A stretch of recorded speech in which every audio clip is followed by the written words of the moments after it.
сархати хабарҳои муҳим. қирғизистону тоҷикистон масъалаи кӯч додани сокинон ва тоза кардани хатти марзро баррасӣ карданд.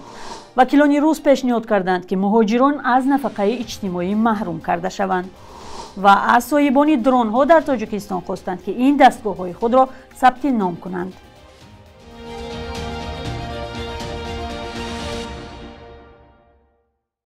салом бинандагони азиз, барномаи навиди бомдодӣ аст бо хабарҳои тоза аз тоҷикистон ва ҷаҳон. имрӯз 30 сентябри соли 2025. вакилони думаи давлатӣ аз ҳизби либералу демократи Русия тарҳи нави қонунеро пешниҳод карданд ки мегӯяд муҳоҷирони коргар дар ин кишвар бояд аз гирифтани нафақаи иҷтимоӣ маҳрум шаванд. Парламентская газета нашрияи расмии думаи давлатӣ ин хабарро рӯзи 29 сентябр нашр кардааст. гурӯҳи ҳизбӣ бо раҳбарии Леонид Слуцкий ки ҳамеша бо мавқеи нажодпарастонааш фарқ мекард, гуфтааст соли гузашта дар Русия 600 000 коргари хориҷӣ қарор дошт ва ин шумораи рекордӣ аст. ҳадди миёнаи нафақаи ин гурӯҳ 3/1 маоши онҳоро ташкил медиҳад. Слуцкий гуфтааст дар пасманзари мушкилоти демографӣ ва амалиёти вижаи ҳарбӣ ҳар як тин ба ҳисоб аст. ин сиёсатмадор гуфтааст вақте нафақахӯрони мо тини ночиз мегиранд, мо боз бояд тӯдаи бекорхуҷаҳои гузароро таъмин кунем ки қисми зиёдаш махсус барои гирифтани кӯмакҳои иҷтимоии ройгон меоянд. ба гуфтаи вакилони рус, манъи пардохти нафақаҳои иҷтимоӣ ба хориҷиҳову шахсони бешаҳрвандии муқими Русия бори буҷаро камтар мекунад. ин даъват дар ҳолест ки дар Русия дар давоми беш аз як соли ахир даҳҳо қонуни наве қабул шуд ки кору зиндагии муҳоҷиронро сахттар мекунад. пештар аз ин вакилон аз ҳизби Новии люди ба думаи давлатӣ пешниҳод карданд ки барои муҳоҷирон ба ватан фиристодани пули беш аз маошашон манъ шавад. мақомоти тоҷик дар як эълоне аз соҳибони дрон ё паҳподҳо хостанд дастгоҳҳои худро аз нав сабти ном кунанд. раёсати вазорати корҳои дохилӣ дар душанбе рӯзи 29 сентябр дар баёнияе гуфтааст афроди дорои бесарнишин бояд то 5 октябр барои ба қайд гирифтани он ба ин ниҳод ҳозир шаванд. раёсат таъкид кардааст ки нисбати онҳое ки аз ин амр саркашӣ мекунанд чораандешӣ мешавад. мақомот дар шарҳи сабаби даъвати дубораи сокинон барои сабти номи дронҳои худ гуфтааст чунин зарурият ба миён омадааст. бесарнишин ё дронҳои хурд дар тоҷикистон бештар барои сабти навор дар тӯю маросим ва ё барномаҳои телевизионӣ истифода мешавад. солҳои ахир дар чорабиниҳои калони давлатӣ ҳам бо истифода аз даҳҳо дрон дар осмон тасвирҳои гуногун намоиш дода мешуд. даъват аз сокинон барои ба қайдгирии дронҳои худ дар ҳолест ки тоҷикистон ба саммити осиёи марказии Русия ва ҷаласаи шӯрои сарони иттиҳоди давлатҳои мустақил ки рӯзҳои 9-10 октябр дар душанбе баргузор мешаванд омодагӣ мебинад. қарор аст раҳбарони чанде аз кишварҳо аз ҷумла президенти Русия вориди тоҷикистон шавад. бинобар ин чораҳои амниятӣ ҳам дар кишвар сахттар мешавад. раҳбарони вилоятҳои Бодканди Қирғизистон ва Суғди Тоҷикистон дар як мулоқоти рӯзи 29 сентябр масъалаи кӯчонидани сокинони деҳоти назди марзиро ки ҷонибҳо дар натиҷаи таъину аломатгузории марз ба мувофиқа расида буданд баррасӣ карданд. бино ба иттилои дафтари матбуоти президенти Қирғизистон дар Бодканд, дар ин мулоқот ҳамчунин раҳбарони шаҳру ноҳияҳо ва мақомоти ҳифзи ҳуқуқи ду кишвар ширкат кардаанд. ҷонибҳо ҳамчунин масъалаҳои тоза кардани хатти марз аз ҳавливу хонаҳо, дарахту биноҳои тиҷоратӣ, зимни аломатгузорӣ ва ташкили корҳои фармондадиҳӣ миёни сокинонро баррасӣ намуданд. раҳбарони Тоҷикистону Қирғизистон моҳи март дар шаҳри Бишкек созишнома дар бораи аломатгузории марзи ду кишварро имзо карда буданд. мақомоти тоҷик ҷузъиёти созишномаи марзиро бо Қирғизистон ошкор намекунанд. бархе аз мақомдорони Қирғизистон қисман ин масъаларо шарҳ дода гуфта буданд ҷонибҳо ба хулосае омаданд чанд роҳу деҳаи аҳолинишинро бо ҳам иваз кунанд. марзи Тоҷикистону Қирғизистон 1006 километр аст ва то моҳи март бисёре аз қитъаҳо баҳсӣ ба ҳисоб мерафтанд. борҳо дар нуқтаҳои баҳсӣ ҷанҷол сар зада боиси кушта ва захмӣ шудани даҳҳо низомӣ ва сокинони маҳаллии ду кишвар шуда буд. мақомоти қирғизу тоҷик гуфтанд ки имзои созишномаи марзӣ ба ин баҳсҳо хотима додааст.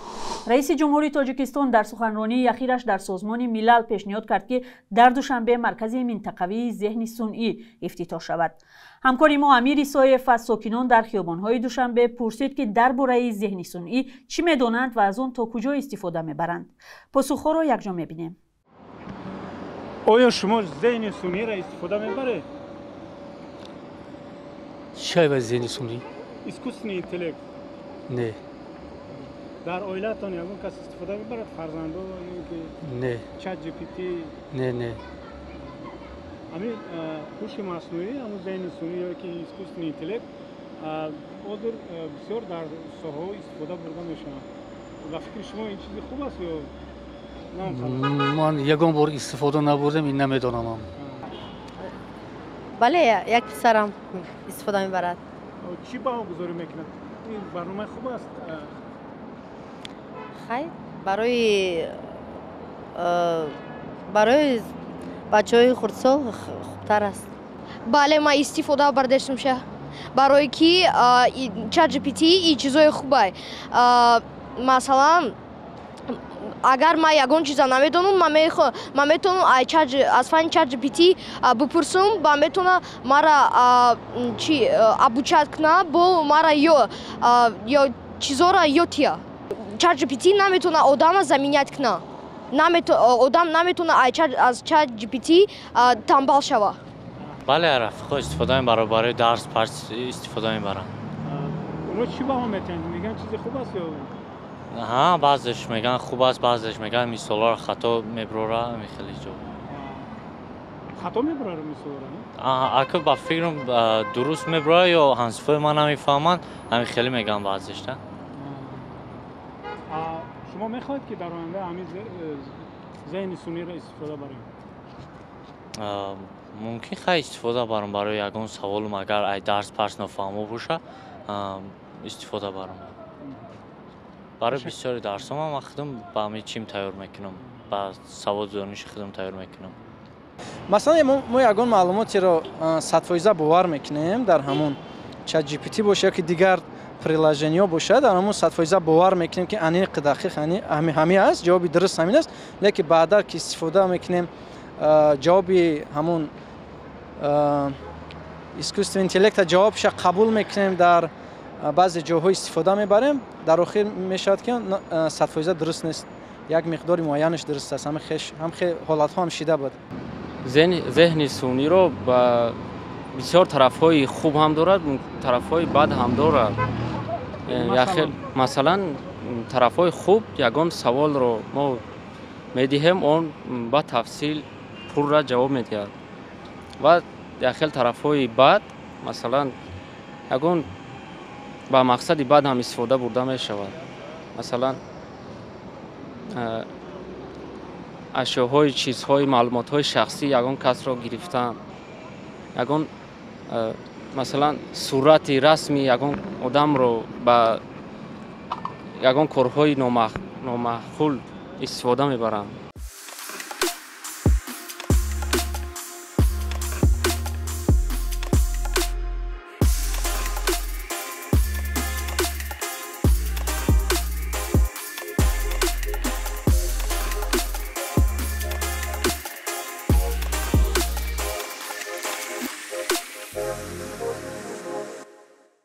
روز 29 سپتامبر با فرمان پرزیدنت امامعلی رحمان 4 دادرسی تاجیک از وظیفه‌هایشان آزاد شدند. به اطلاع سامانه پرزیدنت تاجیکستان از جمله رجبزاده حاتم نظر از وظیفه رئیس سود ناحیه رودکی، برازاده حسین نجات از وظیفه رئیس سود ناحیه رشت، میرزازاده منوچهر حسن از وظیفه سودیه سود ناحیه رودکی و عزیزی جلال‌الدین عزیزخواجه از وظیفه سودیه سود اقتصادی ولایت ختلان با سبب به کار دیگر گذاشتن آزاد کرده شده است. مقام‌های نوی سودیه‌های از وظیفه آزاد شده فعلا نشر نمی‌شود. در تاجیکستان تعیین و آزاد کردن دادرس‌ها در صلاحیت پرزیدنت است. با باور منعقدان این مستقلیت نظامی دادگاهی را از بین می‌برد. قرارهای نو در پی یک مجلس حکومتی تاجیکستان نشر شدند.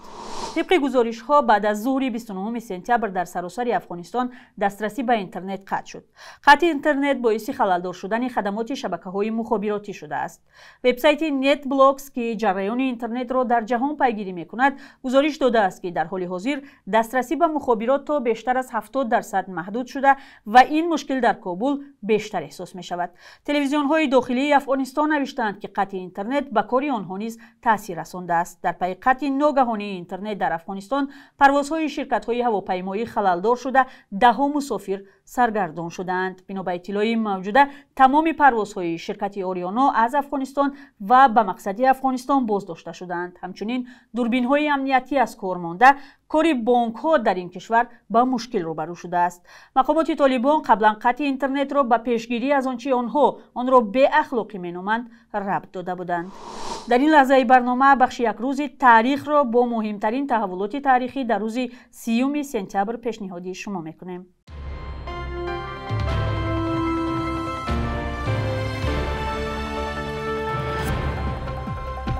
30 سپتامبر سال 1997 مقامات از ختمی جریان بازگردان فراریان جنگ داخلی تاجیکستان از افغانستان خبر دادند. حساب‌های سازمان ملل متحد میگوید در سالهای جنگ تاجیکستان حدوداً 50,000 شهروندان تاجیکستان از رودخانه پنج عبور کرده در قلمروهای شمال افغانستان پناه یافتند. بازگردان آنها که اساساً از ساکنان جنوب و شرق تاجیکستان بودند چند سال ادامه کرد. در تاجیکستان 30 سپتامبر روز مولانای رومی است. جلال الدین رومی متفکر بزرگ سال 1207 در حدودهای امروزه تاجیکستان به دنیا آمده یک شاعر و دانشمند سطحی جهانی شد. یکی از معروفترین کارهایش مثنوی معنوی اثری منظوم فلسفی و عرفانی است که در حدود تاجیکستان تنها بعد کسب استقلالیت روی چاپ را دید. رومی را یکی از جهانی ترین نمایندگان ادبیات فارسی و تاجیک مینامند که آثارش به زبانهای خارجی فراوان ترجمه و پهن شده است. 30 سپتامبر سال 1920 کارگردان معروف سینمای تاجیک بریس کیمیوگرف تولد شده است. مؤلف فیلم‌های قسمت شاعر آدم پوستش را عوض می‌کند در تاریخ سینمای تاجیک با ایجاد داستان‌های شاهنامه نام برآورد. داستان رستم و سهراب و داستان سیاوش تا امروز گنجینه فیلم‌های ملی تاجیکی را تشکیل می‌دهند. صبح امروز در بانک‌های تجارتی تاجیکستان 1000 روبل روسی به 113 سومانی برابر است. 100 دلار آمریکایی تا 939 سومانی ارزش دارد. قرب رسمی بانک ملی تاجیکستان برای 30 سپتامبر چنین تعیین شده است.